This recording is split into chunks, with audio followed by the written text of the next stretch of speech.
Hello, আসসালামু আলাইকুম। Visa tutor থেকে মহিউদ্দিন আরো একটি চমৎকার তথ্যবহুল ভিডিও নিয়ে হাজির হয়েছি। আজকে আমরা যে দেশের ভিসা নিয়ে কথাবার্তা বলবো সেটি হলো নতুন একটা দেশ, আপনার দক্ষিণ আমেরিকার দেশ। দেশটির নাম আপনারা নাও শুনতে পারেন। দেশটি হলো ডোমিনিকা। তো এই দেশটিতে কিন্তু আপনি বাংলাদেশের পাসপোর্ট হলে ভিসা ছাড়াই যেতে পারেন। আপনি যদি ইন্টারেস্টেড এই দেশে যাবেন তাহলে পুরো ভিডিওটি দেখতে পারেন। আর দেশটি কিন্তু আপনার আমেরিকার সাথেই রয়েছে।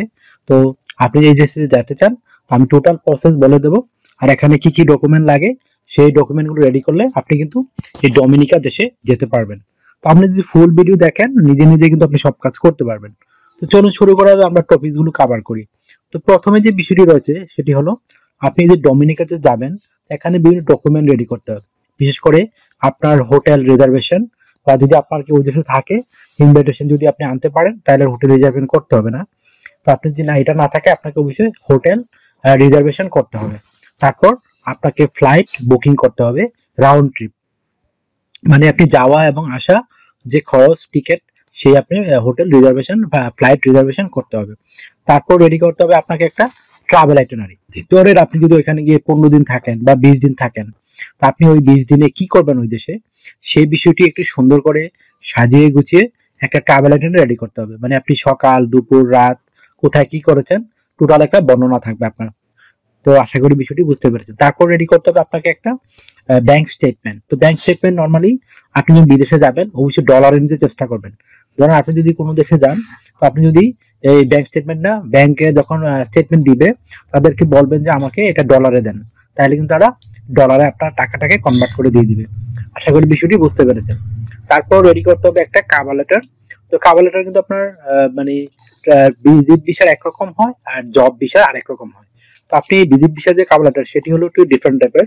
তো এখানে আপনাকে লিখতে হবে, আপনি এটা এম্বাসি বরাবর লিখতে হবে ওই দেশে, বা ওই দেশের যে মিনিস্ট্রি যারা ভিসা দেয় তাদের বরাবর লিখতে হয়।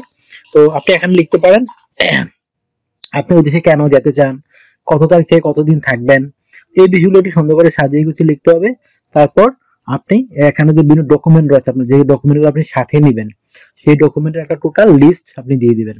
ধরেন আপনার যে হোটেল রিজার্ভেশন, ফ্লাইট রিজার্ভেশন, আপনার তারপর যে টিন সার্টিফিকেট রয়েছে, ব্যাংক স্টেটমেন্ট, টোটাল বর্ণনা একটা আপনার ওই লিস্টের মধ্যে থাকবে। তো হয়ে গেল আপনার মোটামুটি ডকুমেন্ট। আর রেডি করতে হবে একটা আপনাকে সিবি। ধরেন সিবিটি দরকার কেন, ধরেন আপনি যদি জব করতে চান কাজে লাগবে আপনার, অথবা ধরেন আপনি কি করেন সেটা যদি সিবি না দেখে কেউ তো বলতে পারবে না।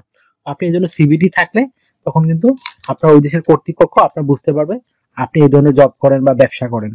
আশা করি বিষয়টি বুঝতে পেরেছেন। আপনি সিবিটি কিভাবে রেডি করবেন আমি একটা টোটাল আপনার ধারণা দিয়ে কি কি ডকুমেন্ট থাকলে আপনি রেডি করতে পারবেন। ধরেন আপনার এনআইডি কার্ড, আপনার পাসপোর্ট, আপনার ইমেল ঠিকানা, একটা ফোন নাম্বার, আপনার কাজের অভিজ্ঞতা, আপনার সরকারি বিষয়ে ট্রেনিং সার্টিফিকেট, আর যদি আপনার লিঙ্কডিন কোনো প্রোফাইল থাকে তাহলে আপনি আপনার স্ট্যান্ডার্ড সিভি রেডি করতে পারবেন। তো এটি কিন্তু আপনার বিভিন্ন ক্ষেত্রে আপনার কাজে লাগবে। তো আপনি কিভাবে সিভিটি রেডি করবেন, তো প্রথমে আপনার এনআইডি কার্ড পাসপোর্ট অনুযায়ী আপনার name, personal details, contact details আপনি অ্যাড করে নেবেন। তারপর লিঙ্কডিন প্রোফাইল থাকলে সেটি আপনি অ্যাড করতে পারেন, না থাকলে একটা রেডি করতে চেষ্টা করুন। তারপর আপনার একটা পাসপোর্টের ছবি দিয়ে দিবেন, আপনার working experience, working history, education background এগুলো দিয়ে দিবেন। তারপর যদি আপনার কোনো হিস্টোরি থাকে কাজের সেটি আপনি দিতে পারেন। আপনার যদি সরকারি ট্রেনিং থাকে সেই ট্রেনিং সার্টিফিকেট আপনি অ্যাড করতে পারেন। তারপর আপনার বিভিন্ন skill, digital skill, language proficiency এগুলো আপনি অ্যাড করে দিবেন। তো হয়ে গেল আপনার মোটামুটি স্ট্যান্ডার্ড মানে সিবি। আর আপনি হবি বা এই ইয়াতে দিতে পারেন আপনার ট্রাভেলিং, এই ধরনের শখ রয়েছে, এই ধরনের ভলান্টিয়ার অভিজ্ঞতা থাকলে সেগুলো তুলে ধরতে পারেন, কারণ বিদেশিরা এগুলো একটু প্রেফার করে। তো মোটামুটি বুঝতে পেরেছেন আপনার ডকুমেন্ট কি কি রেডি করতে হবে। এই দেশে যে আপনার প্রচুর মানুষ টুরিস্ট ঘুরতে যায়, ছোট একটা দ্বীপ দেশ, তো এখানে আপনার লোক সংখ্যা অনেক কম, এই জন্য আপনার ব্যবসার অনেক সুযোগ রয়েছে যেহেতু টুরিস্ট ঘুরতে যায়। আপনি জব করতে চাইলে রেস্টুরেন্ট জব করতে পারেন বা এই টাইপের জবগুলো অ্যাভেলেবেল। তো আপনি যদি ওইখানে গিয়ে মানে 3 মাস থেকে 6 মাস থাকতে পারবেন যদি আপনি ভিসা পান। ওইখানে কিন্তু বিমানবন্দর নামলেই তারা ভিসা দেয়। তো আপনার জন্য দারুণ সুযোগগুলো রয়েছে। তো যারা মানে বিজনেস করতে ভালোবাসেন এই দেশগুলো তো আপনার আমেরিকার কাছাকাছি রয়েছে, তো আপনি কিন্তু সারা পৃথিবীতে বিজনেস করতে পারবেন। আর আপনি যদি ওখানে রেসিডেন্ট পেয়ে যান, পাসপোর্ট নিতে পারেন, আপনি কিন্তু বিশ্বের 150টা দেশে মানে ভিসা ছাড়াই ঘুরতে পারবেন। আশা করি বিষয়টি বুঝতে পেরেছেন। তো এই দেশে আপনি যদি রেসিডেন্ট বা পাসপোর্ট পেতে পারেন আপনি কিন্তু বিশ্বের 150টা দেশে ভিসা ফ্রি যেতে পারবেন। মানে আপনি এই ভিসা বা অনলাইনে কোনো ভিসা লাগে না, ইউরোপ, আমেরিকা, কানাডা সব দেশে যেতে পারবেন। এটি হলো সবচেয়ে বড় সুবিধা। আশা করি বিষয়টি বুঝতে পারেন। এখানে কিন্তু ইনকাম খুবই ভালো, ভালো ইনকাম করা যায়। তো আপনার যদি এই ভিডিওটি ভালো লেগে থাকে আপনি অবশ্যই ভিডিওকে লাইক করতে পারেন, যেহেতু আমরা কষ্ট করে অনেক ভিডিও বানিয়ে থাকি আপনাদের জন্য। আর আপনি যদি আমার চ্যানেল নতুন হয়ে থাকেন অবশ্যই চ্যানেলটিকে সাবস্ক্রাইব করে রাখতে পারেন। সাবস্ক্রাইব করলে আপনারই লাভবান হবেন, বেনিফিট হবেন। কারণ আমরা আপডেটেড যে জবগুলো পাবলিশ করি বিভিন্ন ভিজিট ভিসা সম্পর্কে, total job visa, visit visa সম্পর্কে আমরা টিপস দিয়ে থাকি। আপনি সেই অথেন্টিক লিঙ্ক দিয়ে থাকি, সেগুলো ফলো করলে নিজে নিজে সব কাজ করে বিভিন্ন দেশে জব পেতে পারেন। আশা করি বিষয়টি বুঝতে পেরেছেন। আর অনেকে আমাকে অনেক কল দেন, ফোন দেন, আসলে আমাকে কল দিয়ে ফোন দিয়ে খুব একটা পাবেন না। আপনি আমার সাথে কাজ করতে চাইলে, ইন্টারেস্ট হলে আমাকে হোয়াটসঅ্যাপের মতো মেসেজ দিতে পারেন, তখন আমি কিন্তু রিপ্লাই দেওয়ার চেষ্টা করি। আশা করি বিষয়টি বুঝতে পেরেছেন। তো আর আর আপনি যদি আরো কিছু জানতে চান অবশ্যই ভিডিওতে কমেন্টস করবেন। ভালো থাকবেন, take care, good bye, tata. কথা হবে আগামী কোনো ভিডিওতে আবার।